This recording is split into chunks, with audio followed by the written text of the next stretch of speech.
नमस्कार दोस्तों,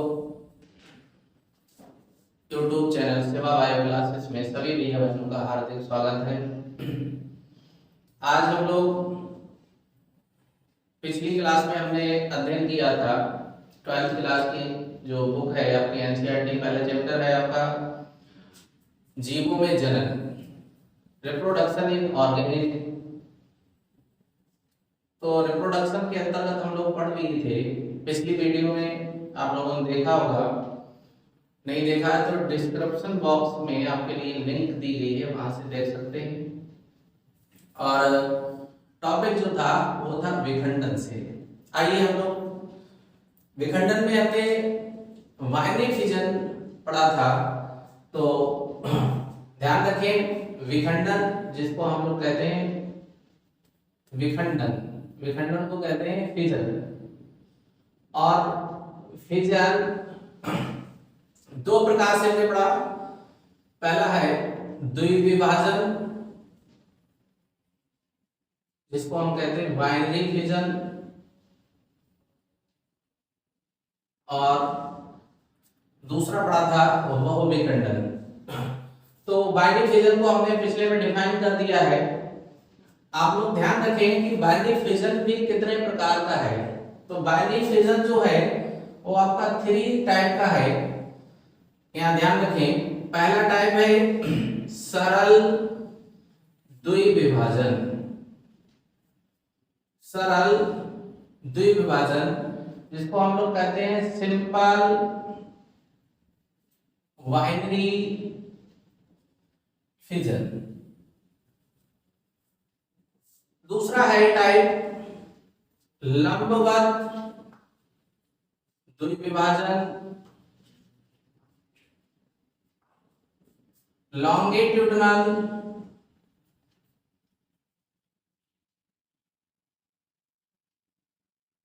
binary fission,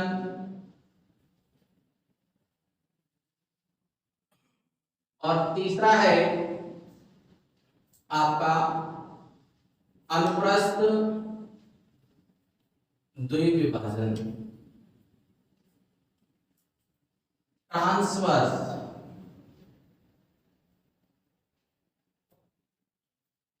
binary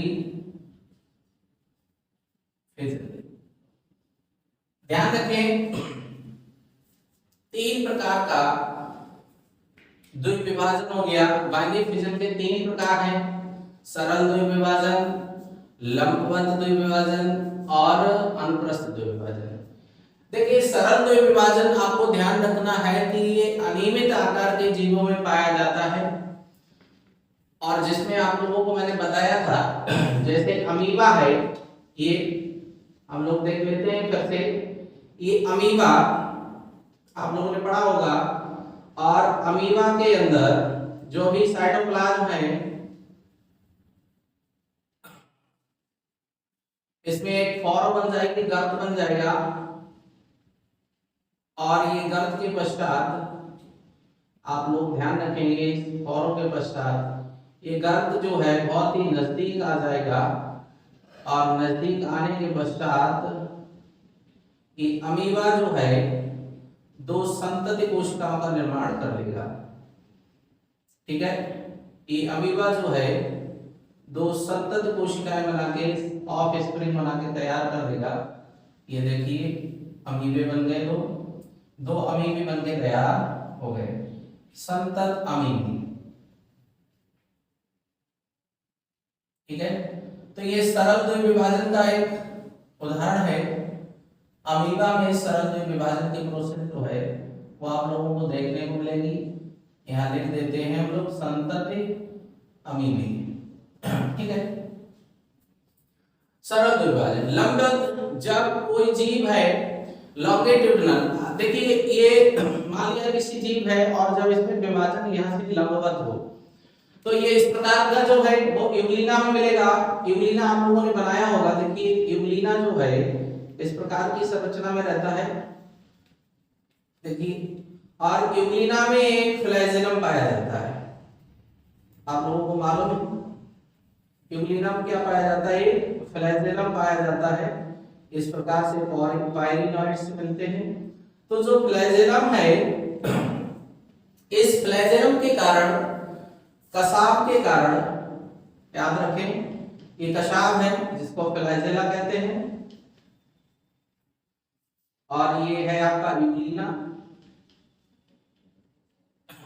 तो इसमें सबसे पहले किसका विभाजन होगा, ध्यान रखेंगे जो फोरो बनेगा वो इस प्रकार से बनेगा अमीबी में, वो यूग्लिना में, सॉरी ध्यान रखें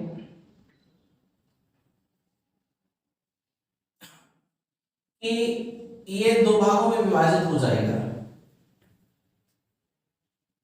जो फ्लैजेलम था वो दो भागों में डिवाइड हो गया और यहाँ से कोशिकाद्रव्य जो है वो डिवाइड हो जाएगा। तो फ्लैजेलम का सबसे पहले ये लॉन्गिट्यूडिनल डिवीजन है, आपका ध्यान रखना है, बाइफिजन है।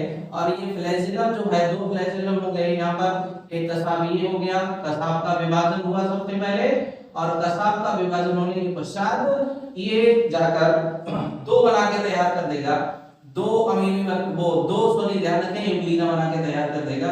ये यहाँ से लॉन्गिट्यूडिनल है ये, और ये दो जाकर यूग्लिना बन जाएंगे।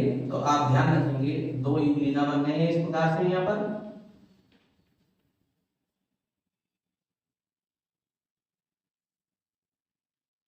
एक यूग्लिना ये बन गया और ये संतत यूग्लिना बन के तैयार हो गए हैं।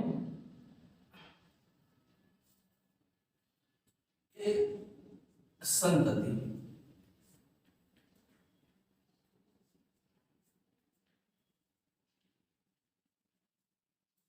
ये जो विभाजन था वो लॉन्गिट्यूडिनल है, और हम लोग पढ़ रहे हैं द्विविभाजन, यानी प्रत्येक जीव से दो बन रहे हैं। तो यहाँ दो संतति अमीबी की बनी थी, ये भी यूग्लिना की दो संतति बनी है।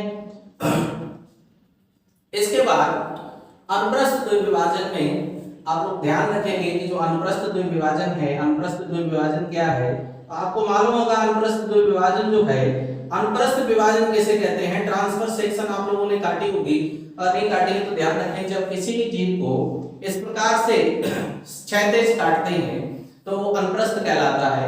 तो अनुप्रस्थ विभाजन में आप लोग समझ लेंगे, देखिए आपने पैरामीशियम बनाया होगा, और पैरामीशियम जो है चप्पल के आकार का होता है, इस प्रकार की संरचना आपको पैरामीशियम के लिए देखने की मिलेगी, ठीक है। और इस पैरामीशियम में क्या पाए जाते हैं, ध्यान रखिए सीलिया पाए जाते हैं। ये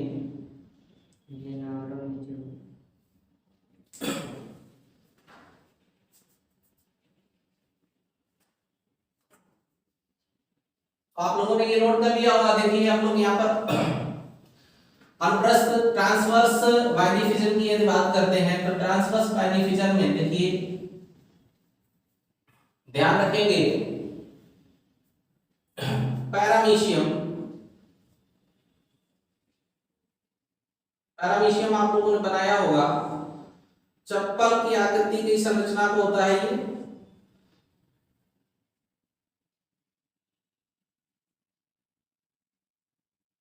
और इस पर पाए जाते हैं ये सीलिया।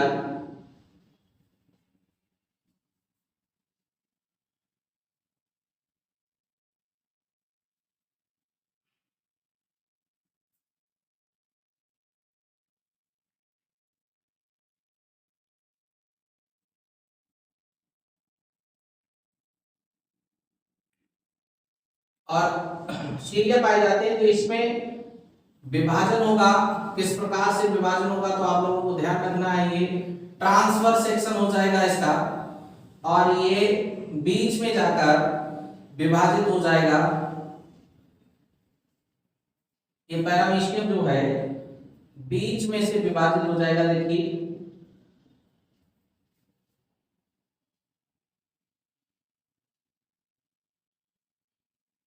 इस प्रकार से ये विभाजन हो जाएगा इसका, ये गर्त बन गया बीच में, ध्यान रखेंगे। देखिए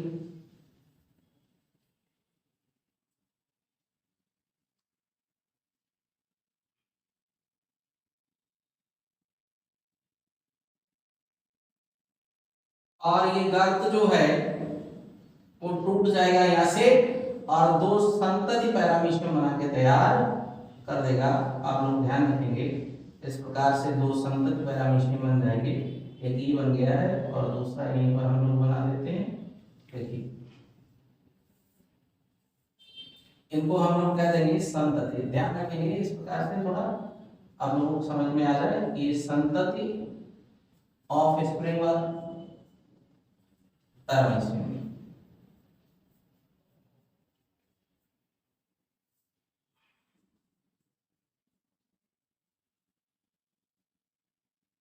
ठीक है, तो ये प्रकार जो थे वो द्विविभाजन के थे, पानी फिसल के थे। आइए हम लोग आगे चर्चा कर लेते हैं विखंडन में ही बहुविखंडन जो है उसके बारे में अध्ययन कर लेते हैं। तो आप लोग समझ गए होंगे कि पैरामीशियम में किस प्रकार का द्विविभाजन पाया जाता है। तो पैरामीशियम जो है उसमें अनुप्रस्थ प्रकार का विभाजन पाया जाता है, अनुप्रस्थ खास बन गई थी। आइए बहुविखंडन की बात करते हैं। B number बहुविखंडन। बहुविखंडन क्या है, मल्टीपल फिजन क्या है। तो मल्टीपल फिजन की बात करें हम लोग, मल्टीपल फिजन, देखिए मल्टीपल फिजन क्या है, इस प्रकार के अलैंगिक जनन में, इस प्रकार की अलैंगिक जनन में जनक जीव अनेक छोटे छोटे खंडों में विभाजित होकर संतति का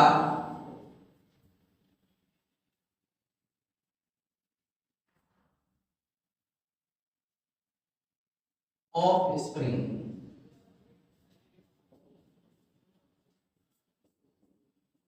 का निर्माण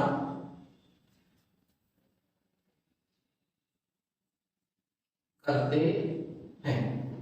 ध्यान रखेंगे बहुविखंडन में क्या होगा, तो बहुविखंडन आप याद रखेंगे कि प्रतिकूल परिस्थिति में जब होगा जीव, तो प्रतिकूल परिस्थिति होने पर जीव है वो उसके शरीर के अंदर अनेक छोटे छोटे खंड यानी टुकड़े बन जाएंगे और वो अनेक टुकड़ों में विभाजित होकर नए जीव का फॉर्मेशन करेगा। उनसे जितने भी खंड बनेंगे, मान लिया ये अमीबा है आपका, देखिए यहाँ पर ध्यान रखेंगे, और इस अमीबा के जो कूटपाद हैं, स्यूडोपोडिया हैं, आप ध्यान रखें स्यूडोपोडिया, इनको कूटपाद कहते हैं,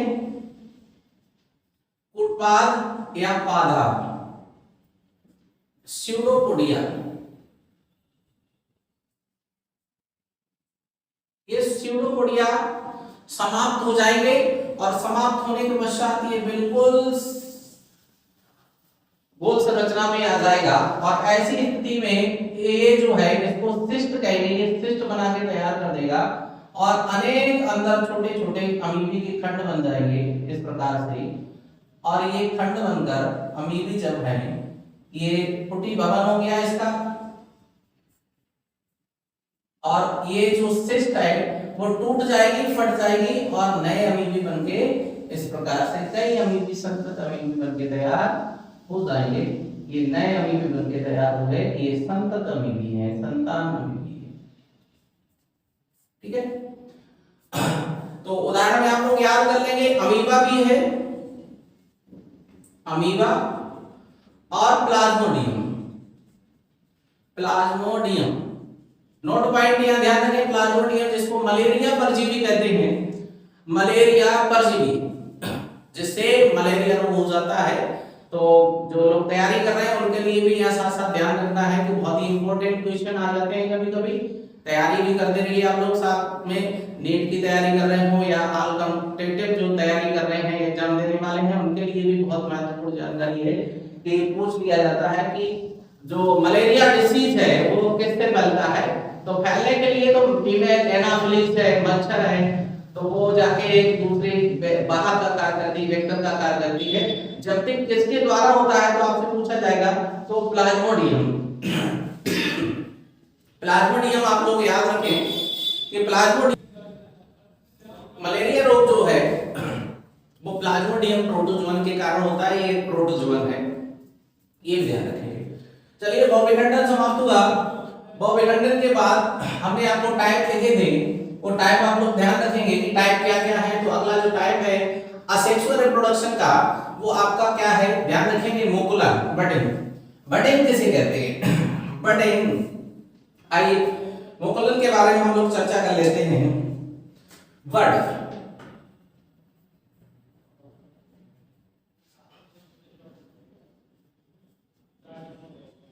बडिंग किसे कहेंगे? नोट करेंगे अलैंगिक जनन की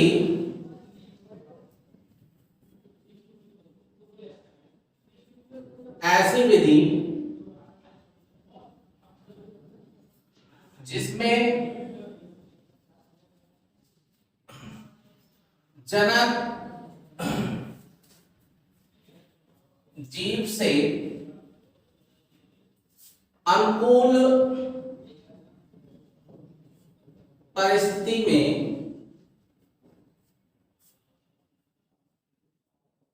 एक ऊर्ध्वा, जिसको हम लोग आउट ग्रोथ, ध्यान रखें, ऊर्ध्वा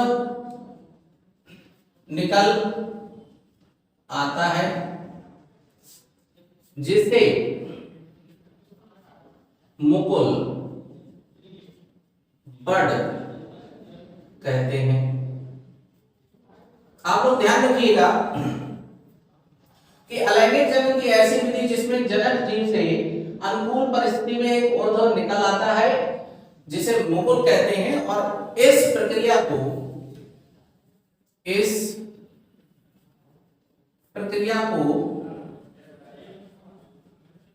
मुकुलन, याद रखें, बडिंग कहते हैं। क्या कहेंगे? बडिंग कहते हैं। जैसे उदाहरण में आप लोग याद रखिएगा, उदाहरण ईस्ट और हाइड्रा। हाइड्रा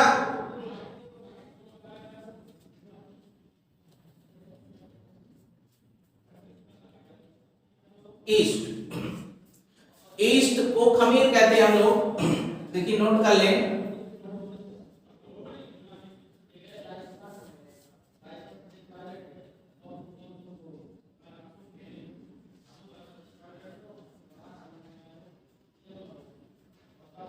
एक प्रकार का कवक है, तो हम लोग यहाँ हाइड्रा बना लेते हैं। देखिए आप लोगों ने हाइड्रा देखा ही होगा,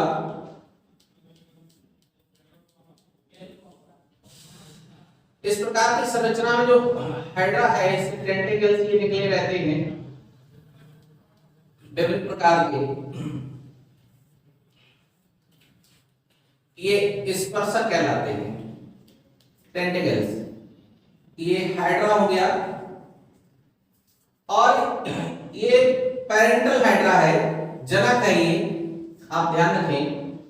अनुकूल परिस्थिति आने पर इस हाइड्रा से एक ऊर्ध्वा निकलेगा,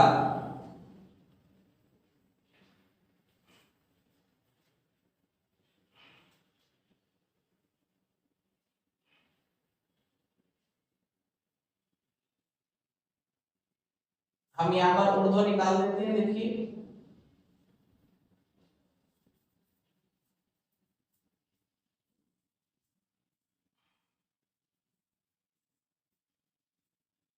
इसको कहेंगे, ये जो निकला है ये ऊर्ध्वा है, आउट ग्रोथ।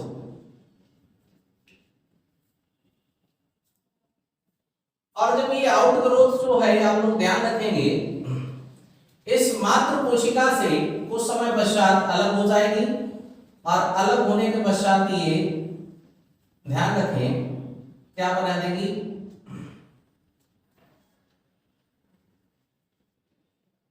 इस प्रकार से संतति हाइड्रा का फॉर्मेशन हो जाएगा। ये संतति हाइड्रा, ठीक है। तो ये ऊर्ध्व है, आपने देखा होगा जब माँ होती है तो माँ जो है वो बच्चे को गोद में ले लेती है, और जैसे जैसे धीरे धीरे बड़ा हो जाता है तो हाइड्रा कहेगा भाई आप गोद से उतर जाइए, तो बच्चे को गोद से उतार दिया और ये नया संतति हाइड्रा बनके तैयार हो गया। तो ध्यान रखना है, अनुकूल परिस्थिति जो होगी उस अनुकूल परिस्थिति में एक ओरज निकलेगा, बड़ निकलेगा, मुकुल निकलेगा, कलिका निकलेगी। उस कलिका का अनुकूल परिस्थिति में मात्र कोशिका से अलग होकर नई संतति कोशिका का निर्माण मुकुल कहलाता है, बडिंग कहलाता है। बडिंग हो गया। इसके बाद अगला जो प्रोसेस है वो आपका बीजाणु जनन है। तो आप लोग ध्यान रखेंगे, अगला बीजाणु जनन अलैंगिक जनन की एक विधि है, और अलैंगिक जनन की जो विधि है वो बीजाणु जनन है। तो यहाँ पर समझ लेंगे बीजाणु एक कोश की पतली भित्तियुक्त संरचना होती है, जनन काय होता है बीजाणु जनन, स्पोरुलेशन। बीजाणु जनन, बीजाणु एक कोशिकीय पतली भित्ति युक्त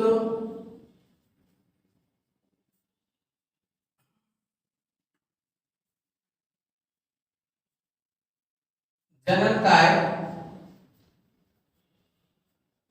संरचना होती है, जो प्रतिकूल परिस्थिति में बनकर तैयार होती है। प्रतिकूल,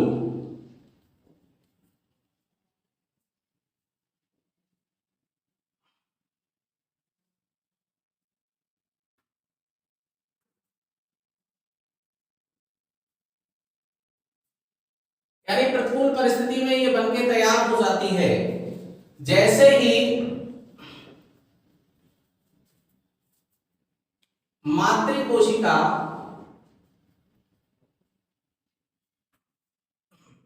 अनुकूल परिस्थिति में आती है,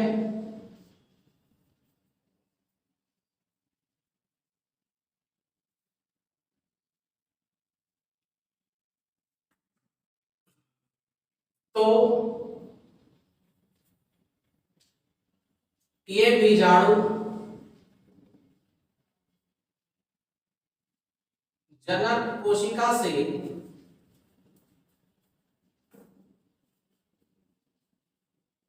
अलग होकर संतति कोशिका का निर्माण करते हैं। तो ये ध्यान रखना है, ये संतति कोशिकाएं जो बन जाएंगी वो नए जीव का निर्माण कर देंगी, नया जीव बना के तैयार कर देंगी। लेकिन बीजाणु जनन अर्थात जो बीजाणु हैं वो बीजाणु दो प्रकार से बनके तैयार होते हैं, यानी है तो कई प्रकार के, लेकिन हम यहाँ दो प्रकार आपको बताएंगे। देखिए, चर बीजाणु, चर बीजाणु को हम लोग जू स्पोर कहते हैं।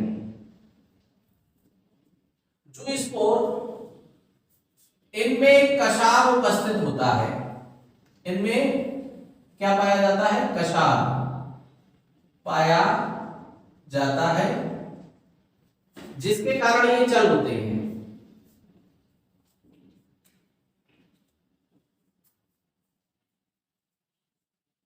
चल मीन्स चल सकते हैं, चलायमान हो सकते हैं। जैसे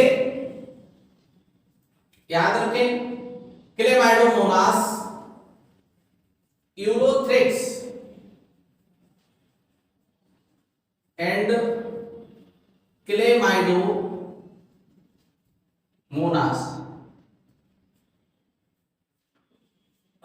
आपने वॉलवॉक्स देखा होगा, उसमें भी पाए जाते हैं, कशाप पाए जाते हैं। दूसरा जो प्रकार है वो अचल बीजाणु, अचल बीजाणु जिसको कहते हैं एप्लानोस्पोर। एप्लानोस्पोर ये अचल होते हैं, चल नहीं सकते हैं। तो आप ध्यान रखें ये अचल है,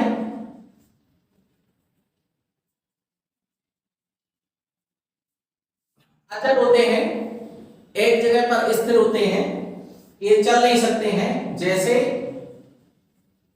राइजोपस।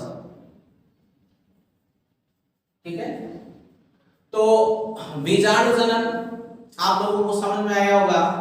यहां से क्वेश्चन बनता है कि बीजाणु जनन की प्रोसेस, जो बीजाणु बनेंगे वो प्रतिकूल परिस्थितियों में बनके तैयार होंगे, और जबकि अनुकूल परिस्थितियों में जाके ये मात्र कोशिका से अलग होकर संतति जीव का निर्माण करेंगे, नए जन्म का, नए जीव का निर्माण करेंगे। दो प्रकार हो गए, हिप्नोस्पोर भी इसी के अंतर्गत आता है, कई प्रकार हैं इनमें, आप लोग ध्यान रखें। हिप्नोस्पोर भी है और आपका पाल्मेला अवस्था है, ये लोग आगे पढ़ेंगे हम लोग। चलिए, इसके बाद जो टाइप है आपका, वो टाइप क्या है, तो हम लोगों ने पढ़ा था, आपको टाइप ध्यान होगा। बीजाणु जनन के बाद खंडी भवन आता है, और खंडी भवन जो है जिसको हम खंडन कहते हैं, फ्रैगमेंटेशन कहते हैं, उसको भी हम अभी समझ लेते हैं। देखिए खंडी भवन या फ्रैगमेंटेशन क्या है। देखिए फ्रैगमेंटेशन की अगर हम बात करें, खंडी भवन या खंडन, खंडन या खंडी भवन, ठीक है, फ्रैगमेंटेशन। फ्रैगमेंटेशन क्या है, तो ये प्रोसेस जो है, अलैंगिक जनन की ऐसी विधि, अलैंगिक असेक्सुअल रिप्रोडक्शन की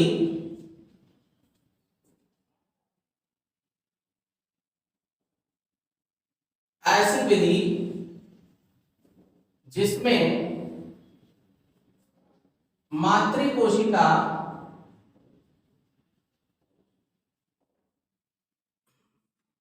अनुकूल परिस्थिति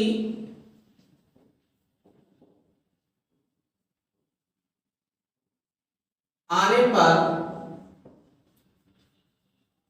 समान खंडों में विभाजित हो जाती है।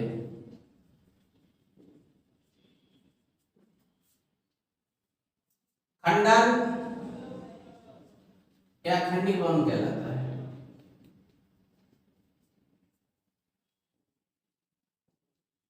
ध्यान रखें, उदाहरण में स्पाइरो गायरा, खंडी भवन जो है,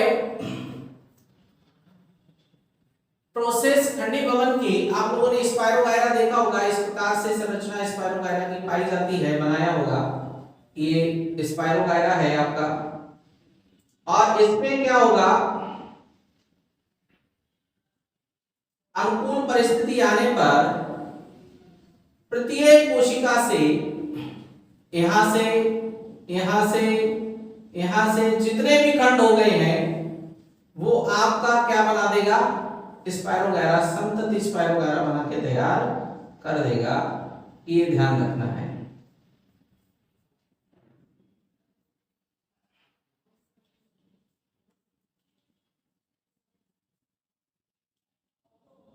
संतति स्पाइरो गायरा बन जाएंगे।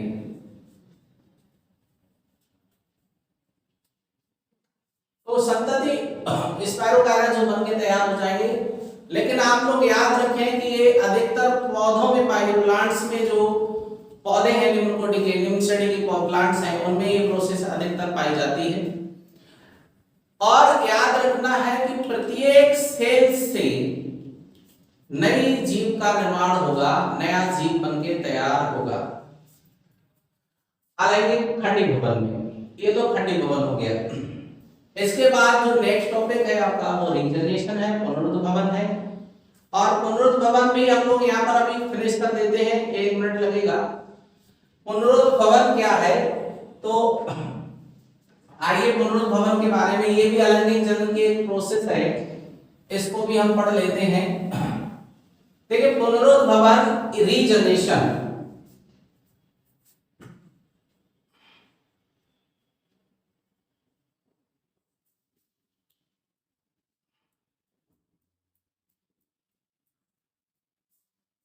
पुन मीन्स पुनः, पुनरुद्भवन, दोबारा तैयार होना। कोई भी जीव है और उस जीव में जिसको हम कह सकते हैं पुनर्जनन,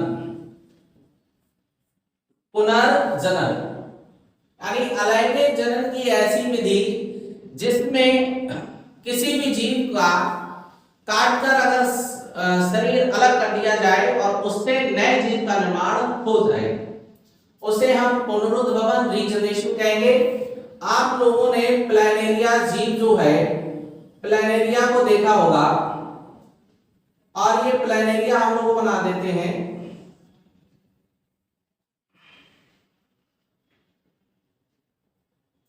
देखिए ये प्लैनेरिया है, और प्लैनेरिया जो है ये मातृ प्लैनेरिया है, प्लैनेरिया, ठीक है।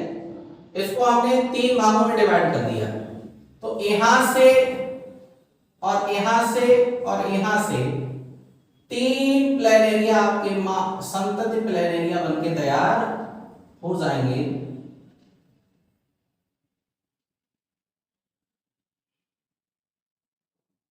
ये देखिए एक बन गया,